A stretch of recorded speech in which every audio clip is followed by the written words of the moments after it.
Hello, everyone. Great to be back in Philly. Great to be back to 30th Street Station. Blake, you didn't treat each other like family. You are family. Please sit down, guys. Sit down. Your dad, Greg, is here too. As far as I'm concerned, the Weavers are family. And Justin Gray, speaking of family, your father and I fought a lot of fights together, planned a lot of those fights on Amtrak, coming back to Philly. I didn't come all the way to Philly. It's a wonderful tribute to this station to bear his name. And Bill Flynn, thank you for having me. Governor Wolf, Mayor Kenney, Congressman Evans, thank you for the passport into the city. Appreciate it. And we have another, I don't know, they're all here still, but I met a lot of really important friends that were here for this occasion. I understand Senator Blumenthal is here. Right, there you go. One of the great senators, former Attorney General, took care of my son Bo when he was Attorney General. Thank you very much. And also Dwight Evans. Dwight's here. You can't miss Dwight. Come on, Dwight, stand up there, man.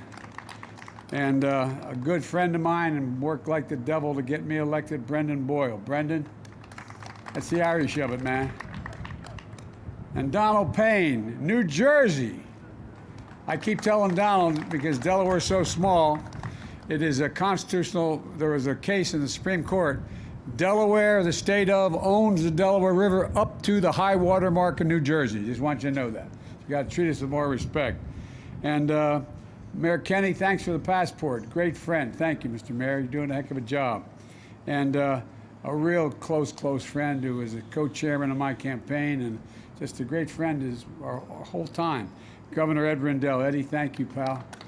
This city owes you a lot. And Tony Costa, chairman of the board, and one of my best friends in life, a guy named Bert DiClemente. We've known each other from high school. We went to rival high schools. Bert ran my operation in Delaware for years and years. The one election I got the most votes in was the last election I ran for the Senate. I was also running for vice president at the time, because under Delaware law, if you're not out of the Senate race in a certain time period, you got to stay in.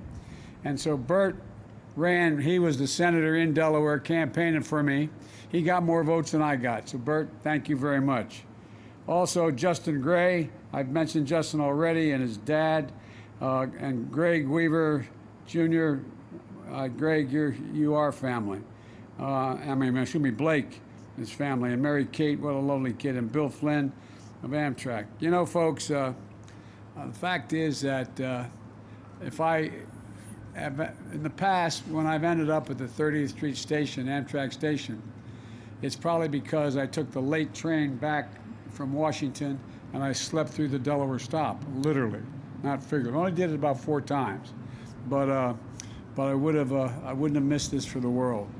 It's an honor to celebrate Amtrak's 50th anniversary. I look forward to a bright future for all American rail. You know, back in 2016, I announced a federal loan that allowed Amtrak to purchase the new Acela trains, sets that you see behind me. And they look great. I can hardly wait to ride. And they're made in America, and I wanted to see more of that. That's why the investments in my American Jobs Plan are guided by one principle: buy American. Buy products were made in America. And American tax dollars are going to be used to buy American products to create American jobs. When I became vice president, one of the Capitol Hill newspapers estimated that I had taken more than 7,000 round trips in Amtrak over my career. I think that's an exaggeration. And I'm going to rely on those 2 conductors that Mr. Weaver will remember. One of them was a guy named Angelo Negri. And Angelo, there was an article, I guess my 4th or 5th year as vice president, saying Biden travels 1,300,000 miles on Air Force One.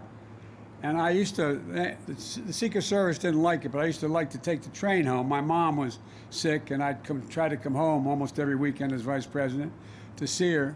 And I was getting on the train, and Angelo Negri came up to me and goes, "Joey, baby!" And he grabbed my cheek, started to squeeze it like he always did. And I thought he was going to get shot. I'm serious.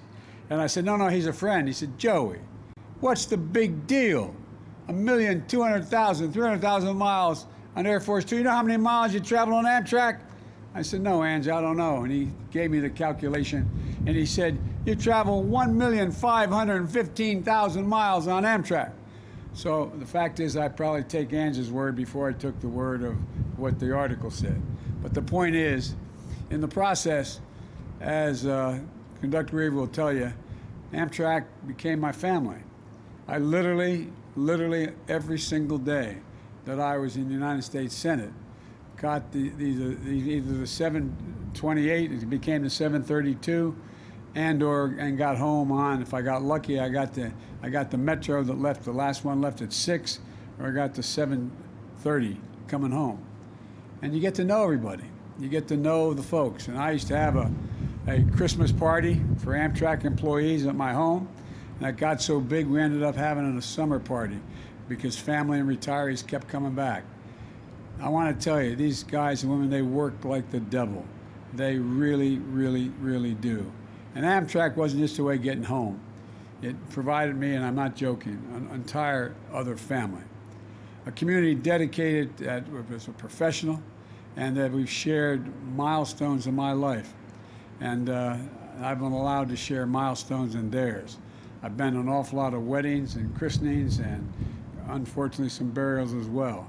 We're family. You know, I remember one night my daughter was only 6 years old and it was my birthday. And we were voting. I went to Bob Dole and I said, Bob, when's the next vote going to take place? He said, Joe, why? I said, well, my daughter is really upset I'm not going to be able to be home for the birthday cake she made for me. He said, what do you need? I said, I need just time to catch the 5 o'clock Metro, and I can get the 628 coming back. Because in the platform, you guess in Delaware, you walk from one side to the other. Got off the train. My wife Jill was standing there. My daughter had the cake with the candle lit. I blew them out, gave me a kiss, walked across, and got on the southbound. So it has been part of my life. I've been riding an Amtrak for almost as long as there's been an Amtrak. I've come to see that Amtrak doesn't just carry us from one place to another. It opens up enormous possibilities. And especially now, it makes it possible to build an economy of the future and one that we need. Last week, I announced a target of cutting greenhouse gases and gas emissions in half by 2030. And most of those emissions in this country come from transportation. But if just 10% of the freight shipped and the largest trucks went by rail instead, we'd be removing 3,300,000 cars from the road, and we've been planting, is the same as doing that, or planting 260 million trees in America. And as I've said from the beginning, when I think about fighting climate change, I think about jobs. And rail, and hopefully the expansion of rail, provides good union jobs, good paying jobs.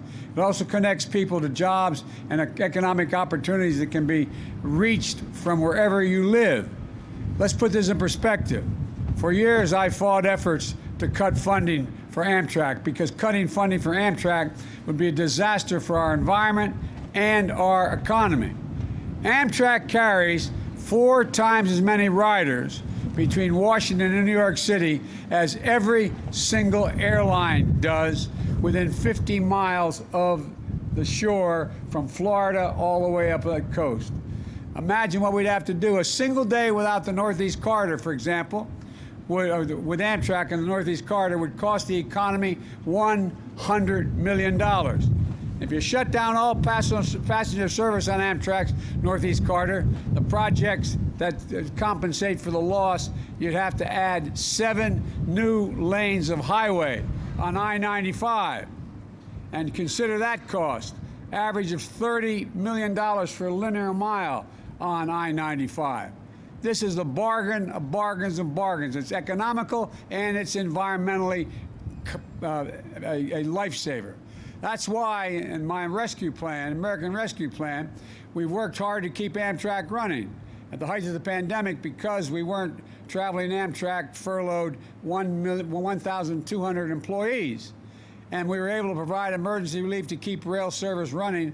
And we've now brought back 1,200 union workers who had been furloughed. And by the way, you get a union wage, not 15 bucks an hour. a prevailing wage. But we have to do more than just build back. We have to build back better. And today we have a once-in-a-generation opportunity to position Amtrak and rail, and inner-city rail as well, in general, to play a central role in our transformation and transportation economic future. To make investments that can help America get back on track, no pun intended. Before the pandemic hit, Amtrak's ridership and revenues were on the upswing. The Northeast Corridor has been making money for a long while now, but last year, the whole of Amtrak's system was projected to break even for the first time in history, but then we had the pandemic. But there is still a huge backlog in deferred maintenance, huge need to modernize our trains, our stations, our bridges, our tunnels. Well, we're talking about critical jobs like the Hudson River Tunnel, the Baltimore Potomac tunnels, and the Susquehanna River Bridge. In my American Jobs Plan, I propose spending $10 billion a year on passenger rail and freight rail. Of this, 2/3 would support existing Amtrak routes, including the Northeast Corridor, but nationwide. And we're talking about union jobs, as I said. And we're taking care of the riders, laying track, wiring switches, fixing bridges, tunnels, modernizing stations, and repairing and rebuilding this vital infrastructure. This would allow for the potential to expand passenger rail service. Imagine a 2-hour train ride between Atlanta and Charlotte, going at speeds of 220 miles an hour, and 2.5-hour trip between Chicago and Detroit, or faster and more regular trips between Los Angeles and Las Vegas, a route that I imagine could be pretty popular on Fridays. Bill, as you've said, your vision for Amtrak calls for a new intercity rail service, up to 160 previously unserved communities being connected. Think of what it will mean for opportunity if we can connect Milwaukee to Green Bay to Madison, Scranton and Allentown to New York, Indianapolis to Louisville, and much, much more. It's going to provide jobs. It will also accommodate jobs. And what this means is that towns and cities that have been in danger of being left out and left behind will be back in the game. It means families don't have to sacrifice the cost of living or quality of access to opportunity that sometimes only occurs if they live in a big city. We have a huge opportunity here to provide fast, safe, reliable, clean transportation in this country. And transit is part of the infrastructure. And like the rest of our infrastructure, we're way behind the rest of the world right now. We need to remember we're in competition with the rest of the world. People come here and set up businesses. People stay here. People grow because of the ability to access transportation, access all the infrastructure. It's what allows us to compete. And with the rest of the world, to win the 21st century, we've got to move. China already has 23,000 miles of high-speed rail, 220 miles per hour, 2/3 of all the high-speed rail in the world, 220 miles an hour. And they're working on transit on trains that can go as high as 400 miles an hour. We're behind the curve, but folks, as I said the other night, America's on the move again. We need to remember that we're in the United States of America. There's nothing beyond our capacity, nothing we can't do if we do it together. And we celebrate Amtrak's birthday. I was thinking about Amtrak's role, as I said, on my birthday when they allowed me to come home and blow out that candle. There's a lot of things that Amtrak does. And, you know, the fact of the matter is, if we were able to, which is now beyond the ability to pay for it, but if we're able to straighten out 3 curves from Washington to New York, you could make it from Washington to New York in 1 hour and 32 minutes. 1 hour and 32 minutes. Folks, there's so much we can do, and it has such an incredibly positive impact on the environment, incredibly positive impact on work, on opportunities. And again, all the things we have to do to put Amtrak in place and be one of the great contributors to our country is we have to invest. And so, you know, if you think about it, when I was vice president with Barack, he allowed me to put together a budget for Amtrak. And it had money for high-speed rail at 200 miles an hour from Charlotte. Another line going from in Florida down to Tampa. Another line. If we had moved, Gov, we'd have that tunnel fixed in New York now. The money was there to get it done. There's so much we can do, and it's the biggest bang for the buck we can expend. So on this momentous birthday of Amtrak, I want to thank you for making so many birthdays possible. I believe that the best days for Amtrak and for rail and for America are ahead. I really believe that, and I'm just confident. I'm confident we can get this done. And I must tell you, I'm anxious to see the new train. Thank you all so very much. God bless America, and may God protect our troops. Thank you, thank you, thank you.